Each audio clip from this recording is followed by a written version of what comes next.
have seen the torch of freedom pass from hand to yearning hand, and the vision of our fathers spread hope throughout this land, as the dream some fought and died for in my heart becomes my own. I will strive to keep her promise, America, my home. America, America, may God bless America, and freedom reign across America, my home.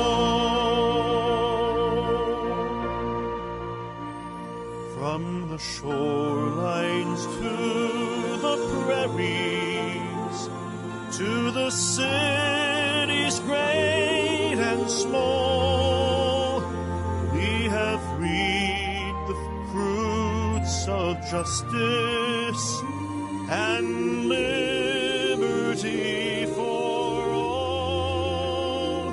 So With deep appreciation for this wonderful freedom we enjoy, welcome again to another edition of Character Matters. I'm Dr. George Simon.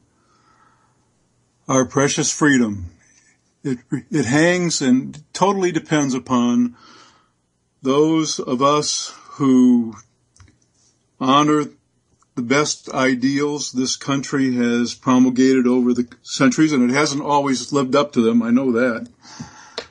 But when we honor those best ideals in ourselves, and we are people of good character, in short, as de Tocqueville said, when we are good, then we as a country are good, and when we as a country are good, we as a country are great. And this program is all about restoring our greatness by restoring our character. And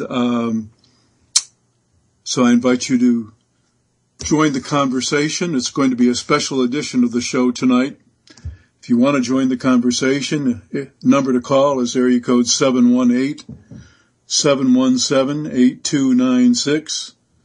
That's 718-717-8296. If you want to join the discussion tonight, it's going to be a very special program, as I said just a moment ago. This being Easter Sunday for most Christians, this is the most special, the holiest day of the year.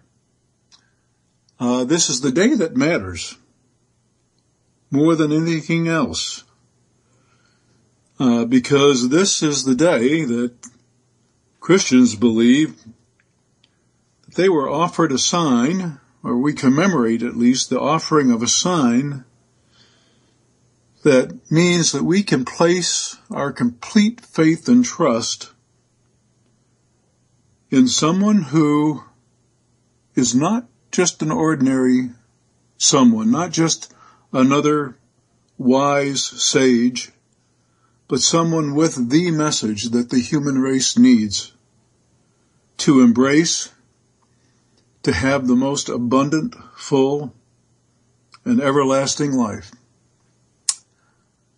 And it's a faith that as I see it, that if that faith is lived, truly lived, faithfully, honestly, sincerely, truly embraced, it's a faith that saves. Now, I'm not talking about making these highfalutin testimonies, making claims about one's having been saved. Talk is cheap. I'm not talking about that. I'm talking about living in a manner that suggests that you more than talk the talk, but rather that you have decided to walk the walk, the way, as the early Christians called it. You know, back in the days that this movement we call Christianity began, long before it was even called that, long before the folks who embraced the faith referred to themselves as Christians, or were referred to by others as Christians. Long before that, the movement that was spawned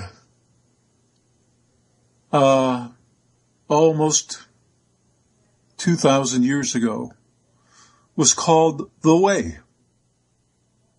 Well, what way?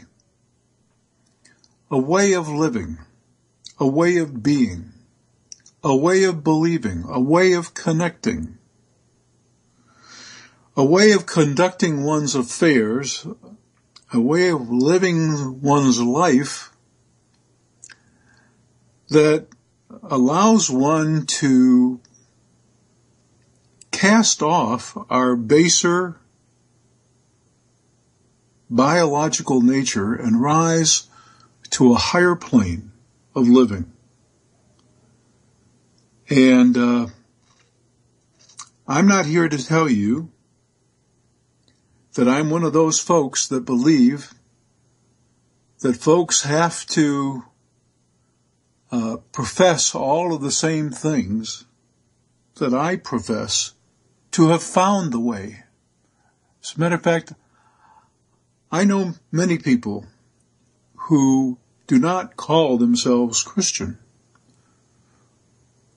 who I truly believe, I've seen it with my own eyes, the eyes of faith, the eyes of truth, that they live their lives according to the way. The way that the person I follow advocated. And so I believe that in following that way, they have also transformed their lives. And they are on the path that I hope myself to be on. Now, I'm also here to tell you that I by no means think I walk that path perfectly. Matter of fact, most of the time I'm pretty much an abysmal failure at it. I need a lot of faith, community support in my efforts, and I stumble many times. But I know in my heart, I've searched it very carefully, and I've searched the teachings in my faith. And I truly can't find a thing wrong with them. What I find wrong is I find a lot of folks, unfortunately, this is a tragic circumstance that has divided a lot of people. Divided a lot of people of different faiths against one another. I have found that many times in the name of God or in the name of various religions, people have been willing to commit all manner of evil. Does this mean that the way advocated by the founders of these movements is bad? No, not necessarily. It just means that we are humans, and by nature we are prone to deny our lust for power, our lust for dominance, our lust to justify ourselves, our lust to control, all kinds of unsavory urges that we have that cause problems in our world. And many times we're willing to hide behind the apron and behind the name of religion to do it. to show bigotry, to show unfairness, to show intolerance, to do injustice, all in the name of a faith. I don't think there's any greater or any more unforgivable sin than that, frankly. You know, in the Christian faith, we believe that there's a command. In the Jewish faith, it's there as well, that we not use the name of the Lord vainly. A lot of people think that means don't cuss, don't swear, don't curse anyone. Well, can involve that. Really means don't invoke the name of all that is holy. Don't hide behind that to do all your dirty work, to do all your hating, to do all your judging, to do all your separating, to do all your dividing and conquering. If you're going to do that kind of stuff, do it in your own pathetic fallen name. Don't use God's name to do it. Don't use the name of love unlimited to justify your most unloving behavior. That's what it really means to me. So, although I don't always observe all the commandments as well as I should, I try not to do that one. So I'm not here to preach to you tonight, but I'm here to share with you some things on a very special day. Because this is the day, this is the event that the day commemorates, that makes all the difference for a person of the Christian faith. And if you want to join the discussion on that, I'd be happy to take your call at area code 718-717-8296. Some of you know that in addition to my books, In Sheep's Clothing and Character Disturbance, in 2011, Abingdon Press, an imprint of the United Methodist Press, published a book called The Judas Syndrome. I had been approached by an editor at the publishing house to write a book. The editor had read both my books, In Sheep's Clothing and Character Disturbance, and had surmised that I might be Christian and that I might embrace Christian values. And so they had a particular kind of book that they wanted me to write.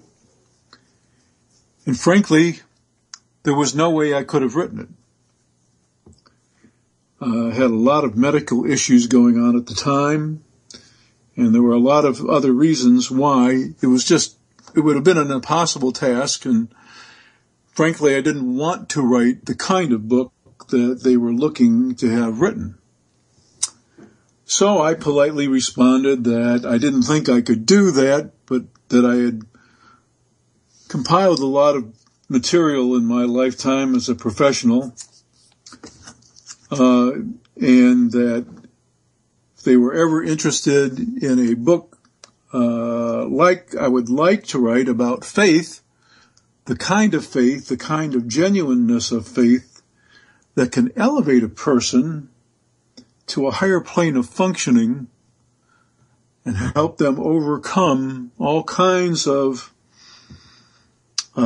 problems associated with, for lack of a better term, our baser instincts not overcome, our serious defects of character. That I would be willing to go through that material and in a cooperative venture edit it and put it together in a form that would make perhaps a good read. And that's how the Judas Syndrome got published. So why the Judas Syndrome? Well, it was an interesting title. It wasn't the first choice. As a matter of fact, it wasn't even my favorite choice. But it was the final selection. And the reason the title was selected was because Judas betrayed his lack of faith in who his master was, with a kiss, as we all know from the story, as many of us know. But we who call ourselves Christian, who call ourselves followers, and who profess, at least outwardly, to follow the way that Jesus advocated, we betray our own lack of faith when we behave in a most unchristian-like manner. Like I said earlier, it's one thing to talk the talk. It's one thing to stand up and profess to everybody loud and strong that we've accepted, that we've been saved, and then point the finger at others and challenge them. Are you? And try to intimidate them. What a great manipulation tactic. Try to intimidate them instead of invite them into the family of love. Try to intimidate them into the idea that if they don't march in step and say the same words and profess the same things, that they're forever doomed. So much for following the way. This way got started by a band of folks who toward the end of Jesus' ministry were abandoning him, all during his ministry. Folks were increasingly finding some of the things he had to say untenable. When he started talking about a union that should last a lifetime, save infidelity or a real breach of trust or abuse, save that a commitment should be for a lifetime. It should be used as a vehicle to bring people closer to the eternal presence.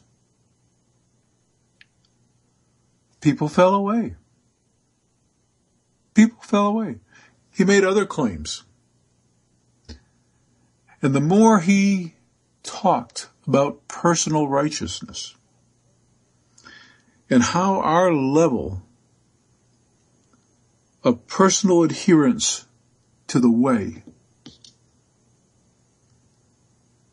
that the unlimited love responsible for breathing this universe into existence wants us to live, that our level of commitment to that has to exceed even the trappings of the law, has to rise above that. As a matter of fact, he said there was no need for the law once you're there. Once everything you do, whether it be for yourself or for others, once it is done in love, just think about it. Everything you do. If it's the loving thing to do, it's the right thing to do. It's really as simple and as difficult as that. So a person living on that plane doesn't even need the guidelines of law. A person living on those terms gets it. The command is simple.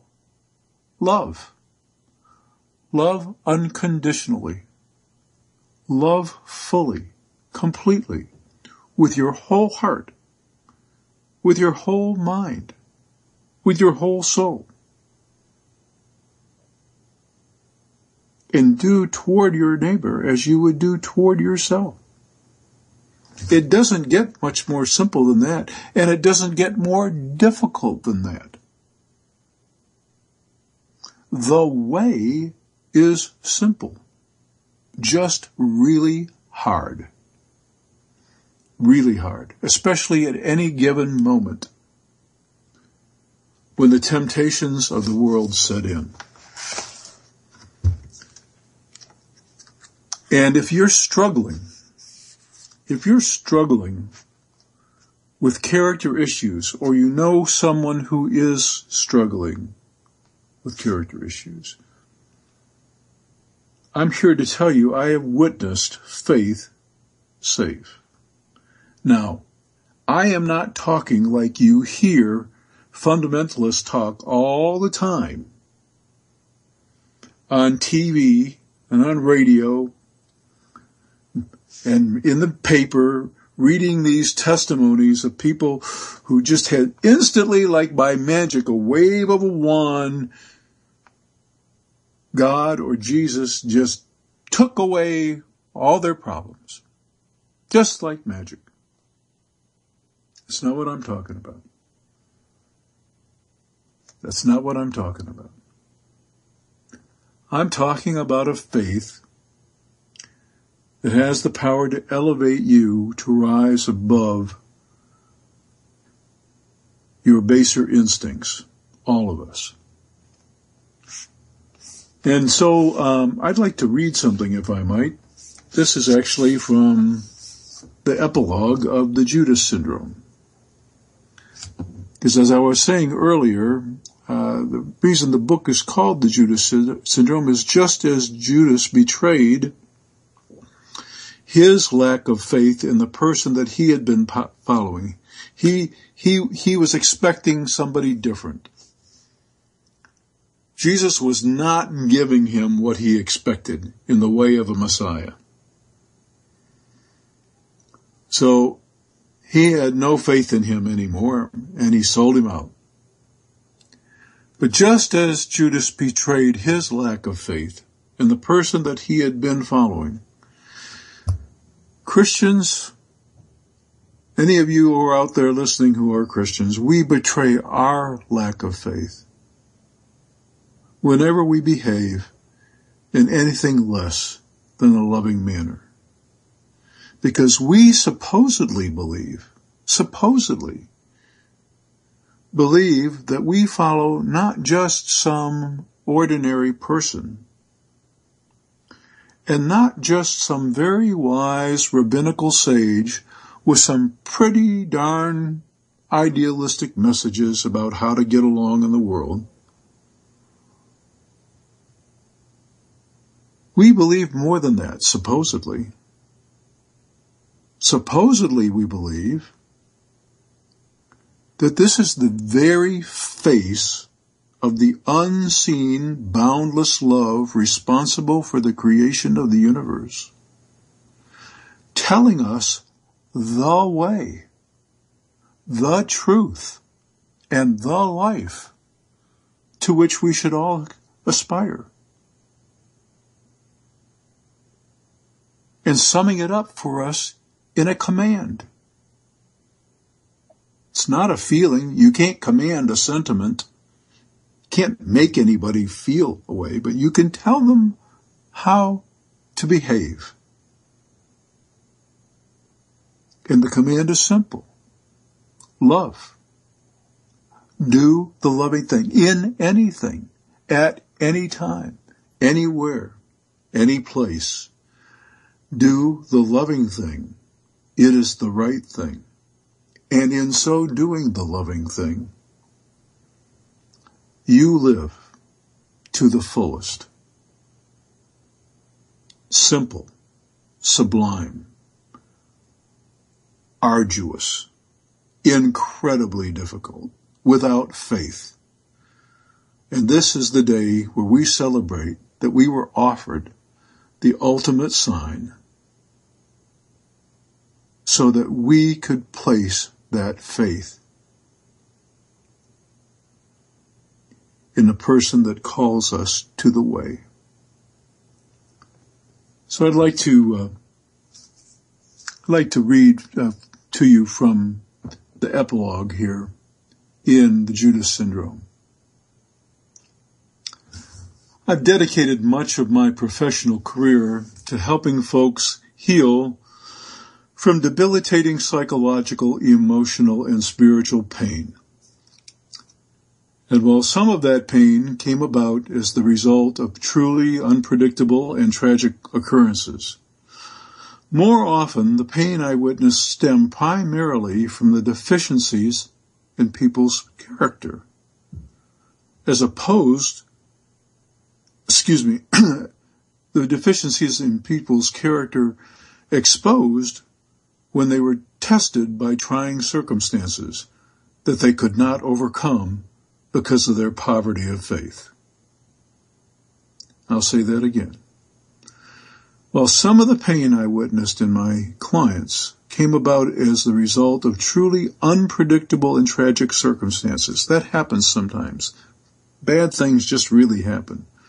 But more often, pain stems primarily from the deficiencies in people's character, those deficiencies that are exposed when people are tested by trying circumstances that they could not overcome because of the poverty of their faith.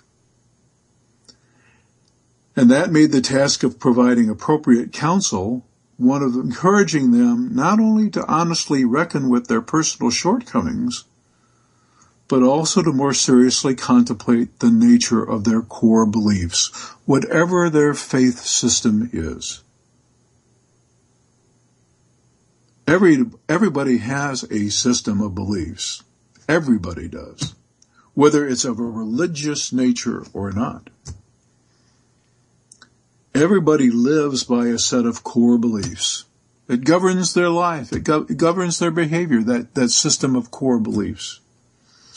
And in my books, In Sheep's Clothing, in Character Disturbance, and on my blog at www.manipulative-people.com, we talk about the kinds of very destructive core beliefs, patterns of thinking, attitudes that can really destroy a person's life, can destroy relationships, can impair relationships between parents and children, between spouses, between co-workers, between employees and employers. We all have systems of belief. And it is the primary task of a good system of belief to help us reckon with our shortcomings and to handle adversity, and to rise above our baser instincts and to be all that we can be. Now, over the years, I've dealt with a lot of suffering. Some of it has been what I will call destructive.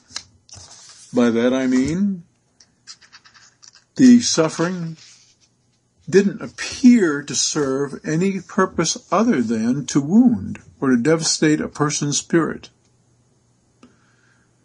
Pain can be destructive for a lot of reasons. Sometimes pain enters a person's life with such intensity or in such a traumatic way that it simply overwhelms even the healthiest individual. Even the healthiest person's capacity to cope can be taxed by enough stress. Other times, a person lacks the emotional, psychological, or spiritual resources to deal effectively with pain. Usually, destructive pain results from a combination of these two factors: that a person has been overwhelmed by the intensity of the pain entering their life, and they don't have the spiritual resources to cope. And when such pain occurs, it can have a crushing and detrimental impact on a person's mental, emotional, and spiritual well-being. I've also witnessed some suffering that I would call constructive, because it proved instrumental in helping a person learn and grow. Christians sometimes call this redemptive suffering. It's some suffering that appears to have a purpose when it comes to one's personal growth and development as a spiritual creature. And when pain is constructive, it doesn't seem to matter how intensely we hurt. What matters more is how we bear and deal with that suffering. I'll say that again. It doesn't seem to matter how intensely we hurt. We can be dealt a really tremendous blow, one that tears us to our core, that shakes the very foundations of our faith, that makes us question whether or not we even want to continue to live.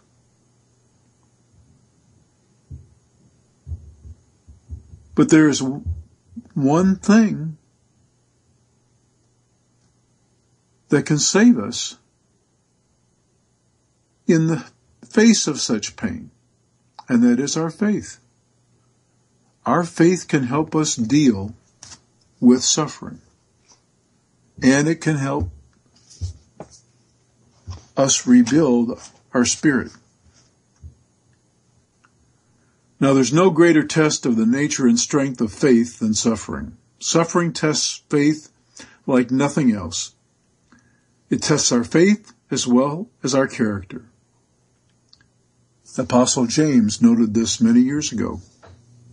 When faith is tested, he said, it can be an opportunity for joy, because holding to one's faith in the midst of suffering builds some vital virtues into character.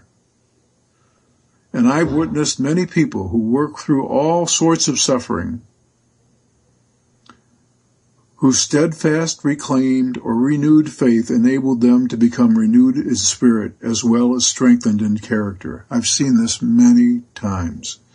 People who have worked through the most unbelievable circumstances, the most trying circumstances. Soldiers that have gone off to war and have come back without limbs. Couples that have lost young children. Folks who have had multiple losses. Someone perhaps has been murdered in the family. Truly tragic circumstances. And through faith, not only do they weather the storm, but somehow they become even more renewed in spirit, and above all, strengthened in character. This is what faith can do.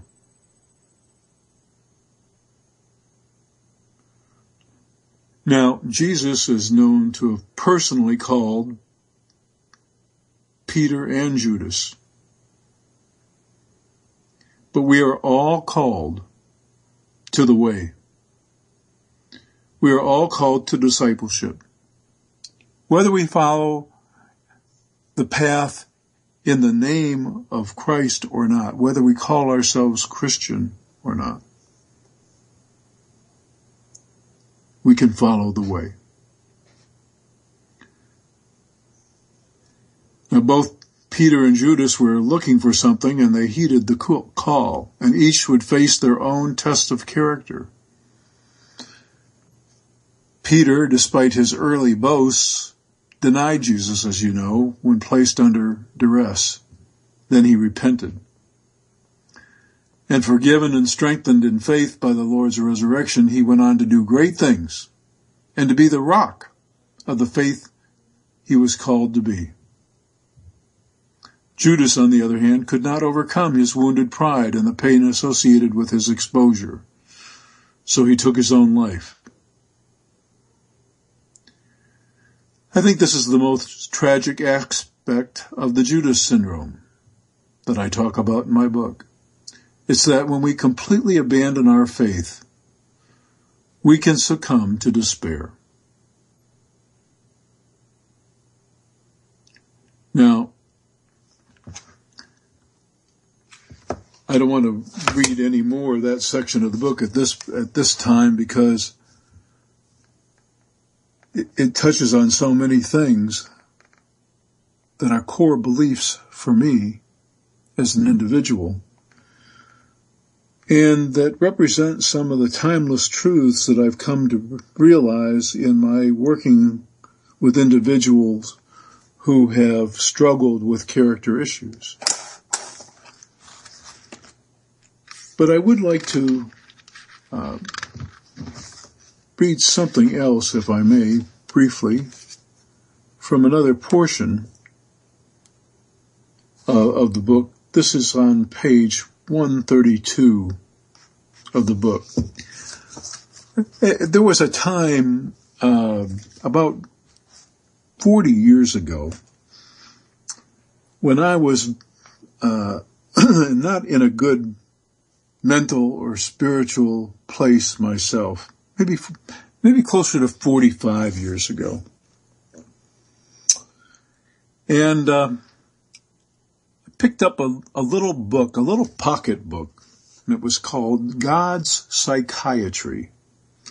And I thought, at this time I hadn't even thought about formally studying psychology or psychiatry or becoming a psychologist. But the title of the book kind of caught my eye, so I did a little browsing through it.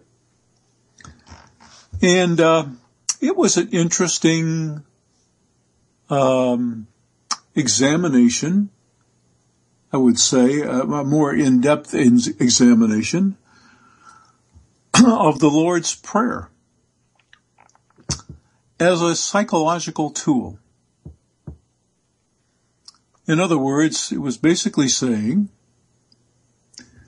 that if you look carefully at the prayer that we call the Lord's Prayer, you will see that it reflects Jesus' understanding of the human condition and what our greatest psychological and spiritual wants and needs are. And I read this. I didn't think the book was great. There were a lot of issues I thought I had a bone of contention with, but nonetheless, it was a very interesting concept, and it really got me to thinking. But the book also did something else. It caused me to rethink the prayer, because it paraphrased the prayer. It paraphrased the prayer in a way that made some really good sense, made some additional sense for some parts of the prayer, and then in other aspects, it didn't do anything for me. But it got me to thinking much more deeply, got me to contemplating the deeper meaning of it a lot. And then several years later, many years later, I came across another book, really great book, by a guy by the name of Gary Willis. In the particular book, Gary Willis is a prolific writer. He taught Greek for many years at Johns Hopkins, and he's a professor of history emeritus at Northwestern University. He actually is a Pulitzer Prize winner. He won the Pulitzer Prize for Lincoln at Gettysburg. And Gary Wills is also the author of the book, What Jesus Meant. Very interesting title. I got this book actually on the bargain shelves at a Barnes & Noble, I think. But I'm sure you can get it online or order it through your local bookstore. Gary Wills, What Jesus Meant. I read this book from cover to cover one evening, and then I read it from cover to cover again the next evening. And I've probably read it 3 or 4 times since then. Great read on the very simple, timeless, eternal, powerful truths in all the teachings of Jesus and what his ministry meant, what the way that he advocated and that his early followers called themselves the way, what that way is all about. And it's just a great read. So I would encourage you, even if you're not Christian, you might find it a great read. But inspired by both that book many, many years ago and by what I read there, I attempted my own paraphrasing of the Lord's Prayer because of the things that it had to say from a psychological perspective about our needs, our deepest needs, and what kinds of things we should really strive for and search for when we're searching our hearts in prayer that will not only heal us spiritually, but also psychologically and also character-wise as well. So here's the introduction I give to it first, and then my paraphrasing of the prayer, and I'm going to be reading from page 132 in the Judas Syndrome. Christians believe that Jesus shared our nature as the divine, as well as the divine nature. So he knows us better than we can possibly know ourselves. He also knows how difficult it is for us to have faith. He knows why, even in the best of us, bad things still happen. Even the best of us still do bad things. That's why he emphasized in provocative terms what even a small amount of real, genuine faith can do. Faith, he said, the size of a mustard seed.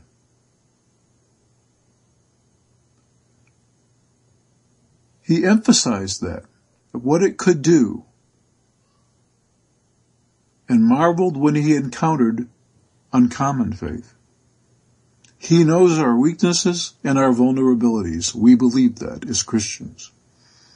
And his understanding of our greatest physical, psychological, and spiritual needs is reflected in the manner in which he taught us to pray.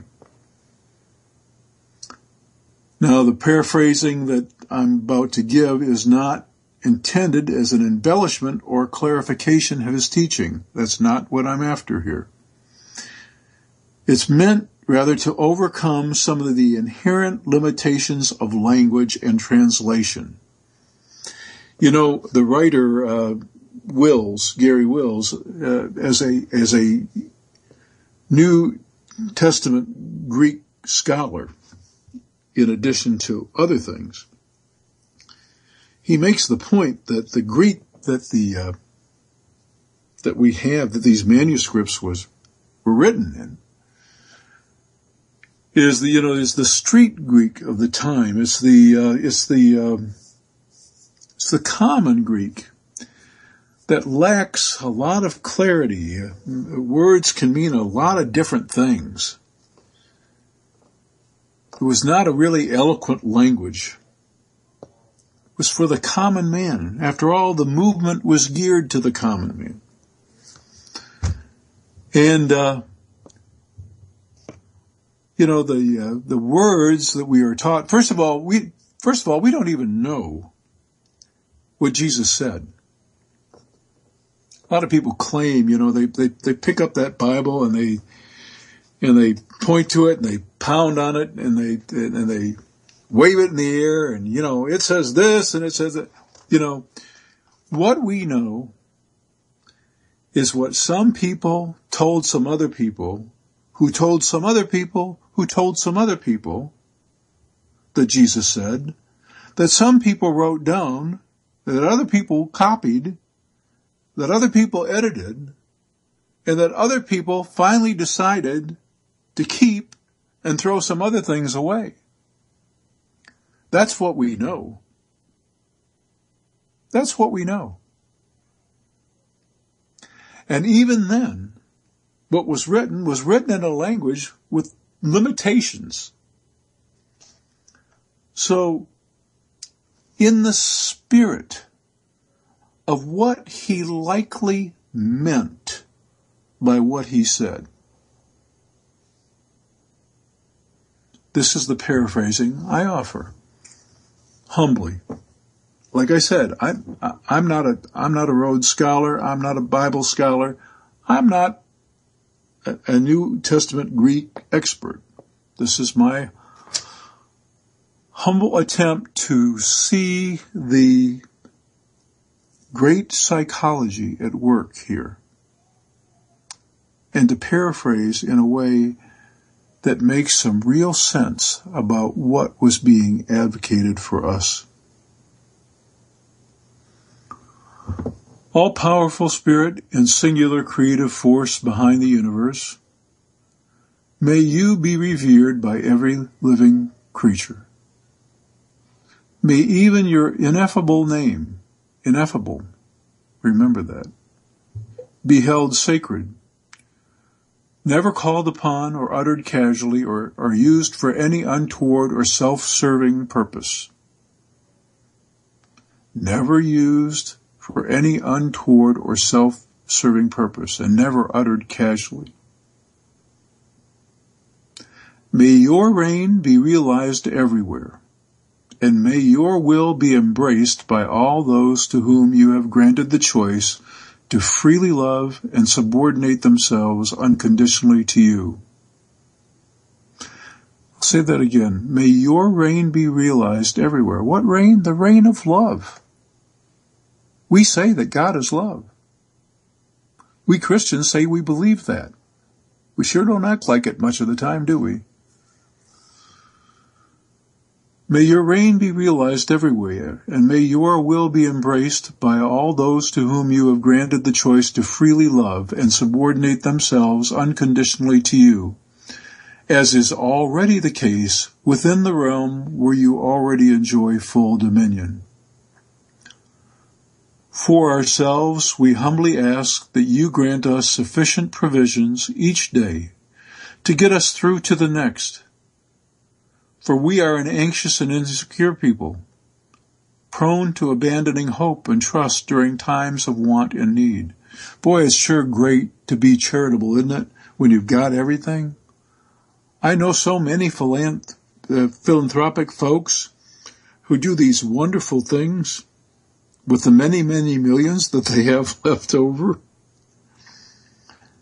How blessed are those who have nothing to start with and give everything they have, every day, in what way they can.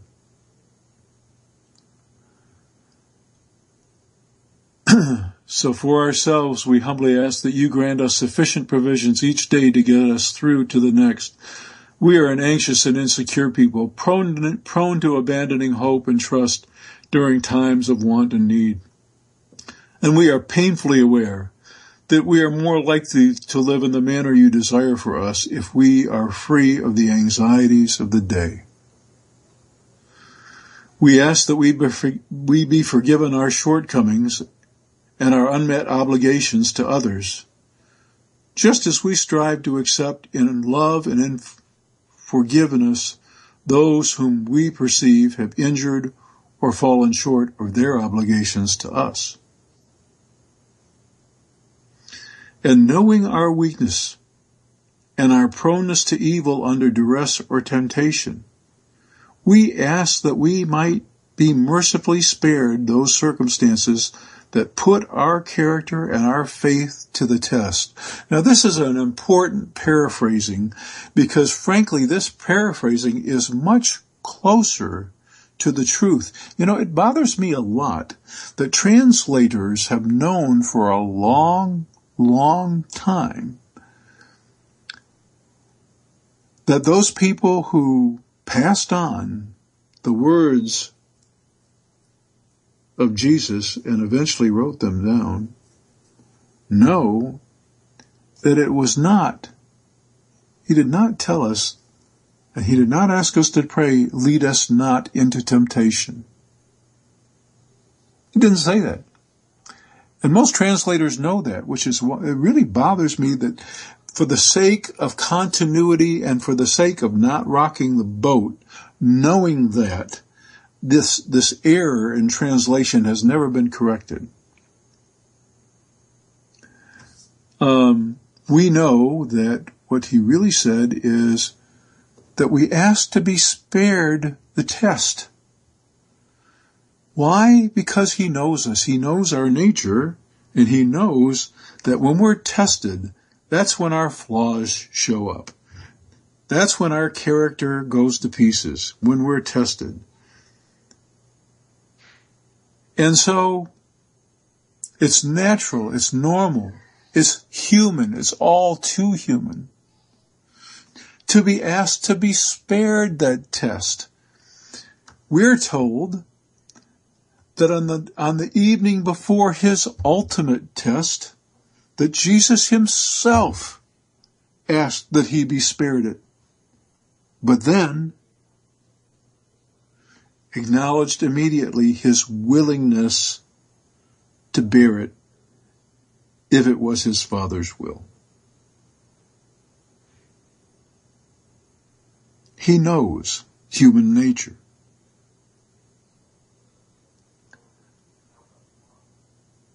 And we ask all these things knowing that ultimately all power, all glory, and all dominion really belong to you, Lord, now and forever. So that was my paraphrasing.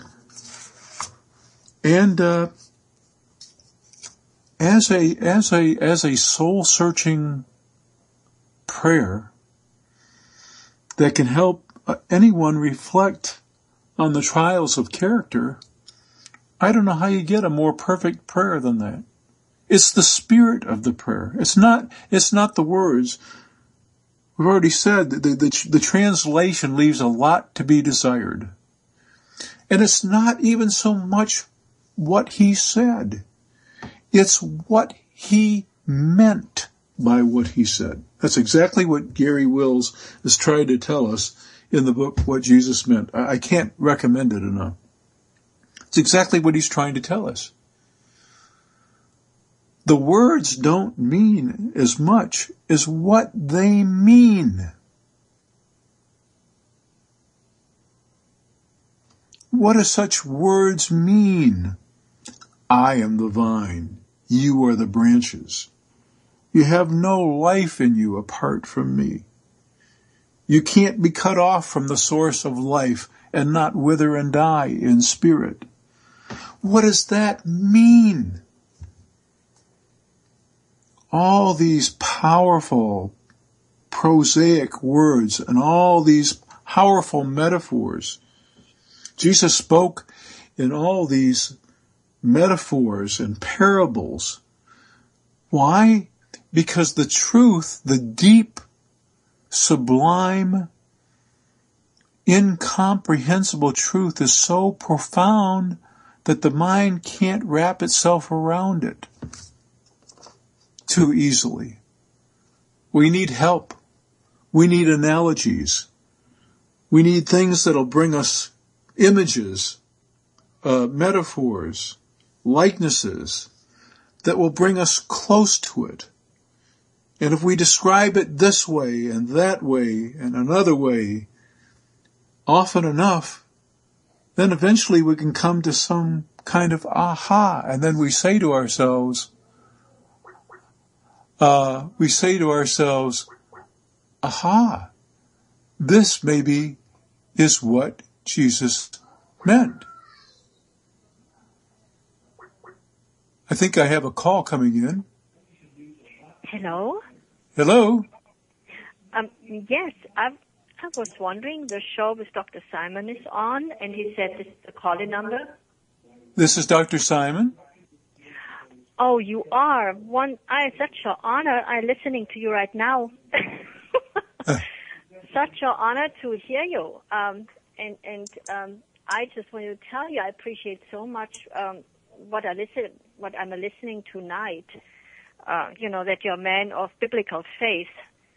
And that is because I have your books. I have In Sheep Clothing, I have the Character Disturbance, and I have gone through many, many difficult times. And so, but for me, biblical faith was almost most important. Yes. So without it, I would not have been able to survive. I have lost 3 husbands. I had one husband abandoning me, and I had a very difficult life.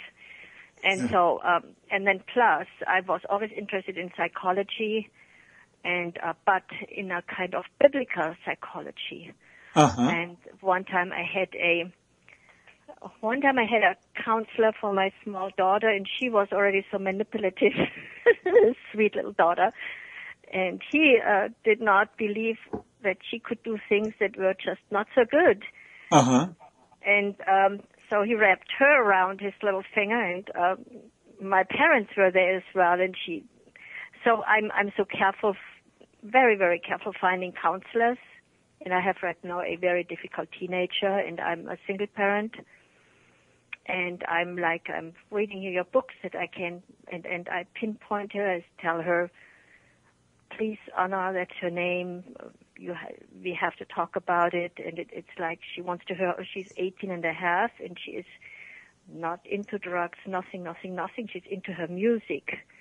Uh-huh. But ignores chores, disrespects me very often, but I don't let it go. As you said it in your books, you have to speak up in the moment. Yes, in the moment. Yes. And you cannot let it go. And yes. And actually that was my approach. And so I read it here in your book, and I'm thinking, maybe I'm not doing it so wrong. And I was kind of, but I will now finish up the Character Disturbance, and I will see. Well, I sincerely hope that the books are a helpful resource to you. And now that you mention being a person of faith, I wonder too if you might not benefit from reading the Judas Syndrome as well. Oh, I will buy that as well. And tonight I was listening now, and I didn't know that it was a recording for me, because I'm in Missouri here, and for me it's now 7:00, and I thought I can't call in. But on the other side, I almost didn't want to interrupt, because from one thought you went to the next thought, and it's almost bad to interrupt. Yes, I'm sorry. I kind of got carried away there and forgot to announce the number again. I did a couple of times earlier in the program, and now, of course, we're within a couple of minutes of the end of the program. But I'm sure glad that you did call in, and I can't tell you how when I first put my books out. My first book was published almost 17 years ago. Yeah, and I wished I would have had it right then. Well, I sure hope that they are a great resource to you. They are very, very useful, and it's wonderful that you announced, faith, hope, love, and the greatest is love. 1 Corinthians 13 is my favorite chapter in the Bible anyway. Thank you. And call in again sometime, okay?